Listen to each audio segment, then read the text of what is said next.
El robot Delta es un tipo de robot paralelo de 3 grados de libertad, conformado por dos bases, que se unen mediante 3 cadenas cinemáticas. Estas bases son la base superior, que se encuentra fija, y la base inferior, donde se encuentra el efector final. Esta es móvil y casi siempre es paralela a la base fija. Y en cuanto a la aplicación, pues se utilizan frecuentemente para aplicaciones de empaquetado, gracias a las altas velocidades que alcanzan, y a la manufactura, como en impresoras 3D. A continuación será un resumen de toda la media registrada en el proceso de implementación y simulación de este robot a cargo de los integrantes que se muestran en pantalla. Para la implementación, lo primero que se hizo fue consultar varias investigaciones, de las cuales una nos sirvió como principal fuente para el dimensionamiento de lo que serían las cadenas cinemáticas que unen a la parte fija con la parte móvil, las cuales serían representadas por estas varillas de aquí. Una vez que se obtuvo eso, se procedió a hacer el resto. Esta parte sí fue a criterio del grupo. Y bueno, una vez de que se tuvo todo este modelo CAD, se procedió a ir a talleres para todo lo que sería el trabajo mecánico. Bueno, y para esto se visitaron ciertos lugares de Trujillo. Uno de los primeros trabajos que se mandó a hacer fue la base superior, en la que van los servomotores, pero al final no se terminó por usar esta base, ya que bueno, era una base de fierro de 4 milímetros de grosor y era muy complicado hacer los agujeros en ella. Al final se usó una plancha de madera, pero igual se agrega este contenido en el video, ya que fue parte del proceso. Se vio ciertas maquinados, como el corte con hidrógeno. Lo que sí, respecto a la base general, sí se mandó a hacer, se llevaron los planos y bueno, ya ciertos acabados estuvieron a cargo de nosotros.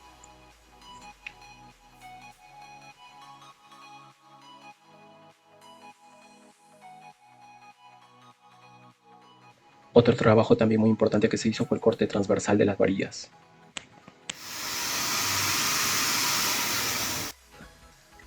Y bien, luego de haber obtenido los materiales tales como tuercas, tornillos, de haber pedido ciertas piezas tales como los joints, y de haber obtenido también las piezas en los talleres de mecánica, pues se organizaron todas estas y se hizo una planificación del procedimiento que se iba a seguir.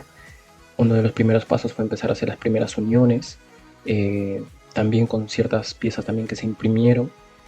Por ejemplo, aquí se muestra cómo los joints deben quedar paralelos, y además se hace un ajuste para que todas estas primeras varillas pues queden del mismo tamaño. Además se agregaron unas rueditas a la base principal para que esta fuese más fácil de mover.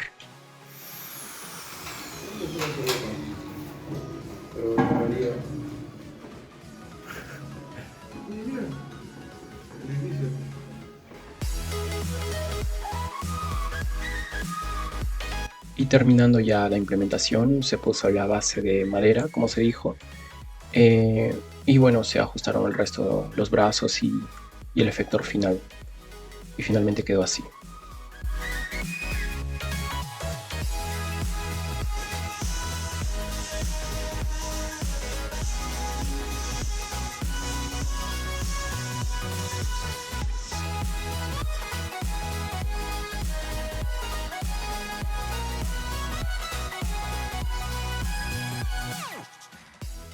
Bien, para comenzar debemos plantearnos cómo trabajar y resolver la cinemática inversa para nuestro robot paralelo Delta, que a comparación de la cinemática directa nos va a permitir, o es más sencillo hallar en este caso, cuáles serían nuestras variables articulares Q1, Q2 y Q3.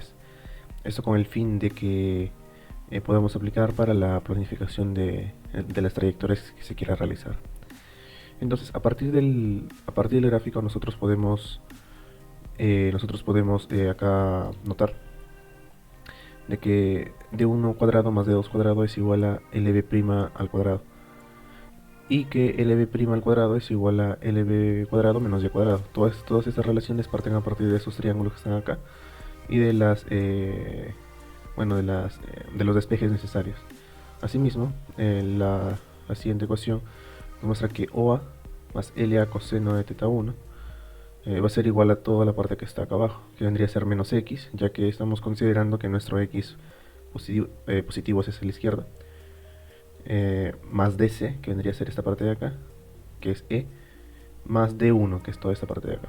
Entonces, con estas relaciones y de igual manera las que vienen, se puede plantear en este caso la cinemática inversa. Lo que se busca hacer es despejar D1, D2, con el fin de reemplazar en la primera ecuación.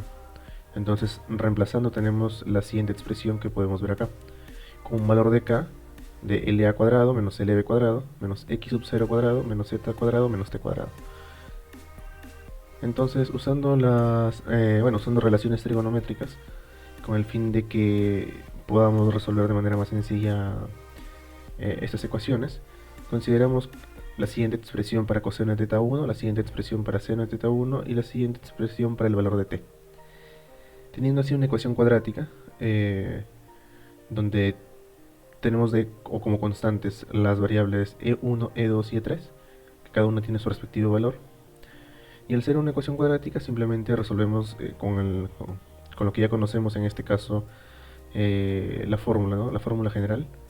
Y despejamos el valor de t, obteniendo así que θ1 es 2 veces el arco tangente de toda esta expresión de acá. Hay que tener en cuenta que siempre es necesario analizar el discriminante para comprobar si nos encontramos en un punto singular o si estamos trabajando dentro de nuestro workspace. Ahora, sin embargo, esto es para una cadena cinemática, para θ1. Si nosotros quisiéramos saber los valores de θ2 y θ3, que vendrían a ser, en este caso, los ángulos, pero para las otras cadenas, para los otros brazos, en este caso hay que tener en cuenta de que un brazo, o bueno, entre cada brazo hay una separación angular de 120 grados sexagesimales, por lo cual podemos aplicar una matriz de rotación a las coordenadas ingresadas, a x, y, z, y a partir de ahí obtener unas nuevas coordenadas de x', y', y z'. Y con esas coordenadas podemos trabajar nosotros para hallar θ2 y θ3. Cuando queremos hallar la segunda cadena cinemática, alfa valdría 120, y cuando quisiéramos hallar la tercera, alfa valdría 240. Y a partir de ahí nosotros podemos conocer cuáles serían sus valores de Q1, Q2 y Q3. También hay que tener en cuenta que los valores, las variables articulares halladas, es respecto en este caso al eje X. Sin embargo, cuando se realiza la implementación, tendremos que hacer una resta respecto al ángulo recto que se va a generar acá, de esta línea con el eje X, es decir, para obtener el ángulo que buscamos, que es el que estamos marcando acá. Y bien, ya nos encontramos acá en MATLAB, y acá podemos observar cuál es la función, en este caso para la cinemática inversa del robot paralelo delta, que ya hemos analizado, ¿no? Entonces, en este caso nosotros ya hemos planteado cuáles serían nuestras relaciones. Y bueno, podemos observar por acá, por ejemplo, el análisis del discriminante, ya que cuando el discriminante sea menor a 0, θ no va a existir, ¿no? Ya que no se obtendría valores óptimos para el funcionamiento que se quisiera. Y bueno, con este código nosotros trabajamos con la intención de realizar algún tipo de planificación de trayectorias. Como en nuestro caso, nuestro robot paralelo delta simplemente se va a desplazar, o bueno, se va a desplazar hacia arriba, hacia abajo, en todo caso en línea horizontal por lo general, con la idea de mantener el efector final alineado siempre. Las trayectorias más comunes serían vertical, horizontal, y quizá combinarlas y obtener un pick and place, ¿no? Entonces vamos a hacer la prueba para un movimiento vertical. En este caso nosotros hemos planteado un punto inicial de de 0, 0, menos 500, es decir, con los brazos extendidos, y que recordemos que nuestro eje Z iba hacia arriba, entonces menos 500 vendría a ser el punto más bajo. Dos puntos intermedios y un punto final, que vendría a ser menos 350. Ahora, ¿se podrían agregar más puntos? Pues sí, pero en este caso solamente usamos 4, ya que estábamos trabajando con un interpolador quíntico, y el interpolador quíntico nos generaba datos con bastantes muestras, ¿no? Ya que está analizado para que se realice con 200 puntos, por lo cual al ser en este caso 5 puntos nos genera casi 10.000 datos, por ejemplo. y la intención es que tengamos puntos para que así el movimiento sea más óptimo, ¿no? Y haya menos error. Entonces en este caso lo que hacemos acá es leer el Excel ya mostrado y almacenar en las variables x y z cada uno de esos valores. Acá siempre es importante cambiar cuál es el número de datos, para nuestro caso son 5, pero si fueran más ahí se podría cambiar. Calculamos Q1, Q2 y Q3 teniendo en cuenta, por ejemplo, cuál sería el radio. El radio, bueno, si la base no es circular, se asume que es un radio inscrito. El radio de la base fija, el de la móvil y de los brazos. Y acá de igual manera la cantidad de datos. Y entonces, luego de eso simplemente podríamos graficar el workspace. O también nosotros directamente hemos guardado los datos en un Excel llamado datos vertical y hemos generado archivos TXT. ¿Para qué? Para que podamos hacer una simulación en SolidWorks para poder ver si es que efectivamente está siguiendo la trayectoria que queremos, ¿no? Entonces nosotros al ejecutar este código, simplemente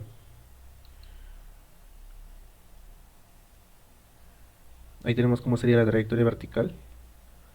Y al lado derecho tenemos todos los datos de los ángulos, ¿no? Sería 10, 25, 34, 41 y bueno, en este caso necesariamente Q1 y Q2 y Q3 tienen que ser iguales para que el movimiento se note que está desplazando, bueno, para que se note que el efector final está desplazándose de forma vertical.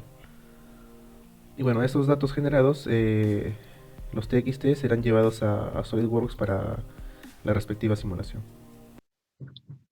Bien, a continuación presentaremos la simulación del robot paralelo delta con algunas trayectorias que hemos realizado.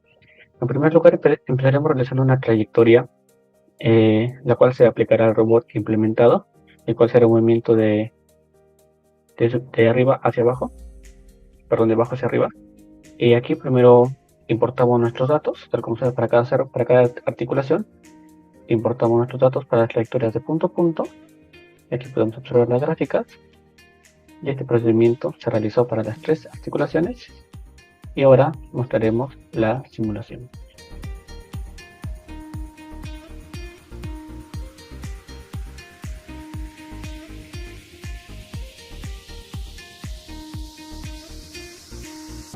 Tal como se aprecia es el movimiento determinado que tenemos para nuestro robot. Ahora presentaremos una simulación para una trayectoria pick and place. Empezamos importando nuestros datos para la articulación número 3. Aquí podemos mostrar nuestras gráficas de movimiento y procedemos a hacer la simulación.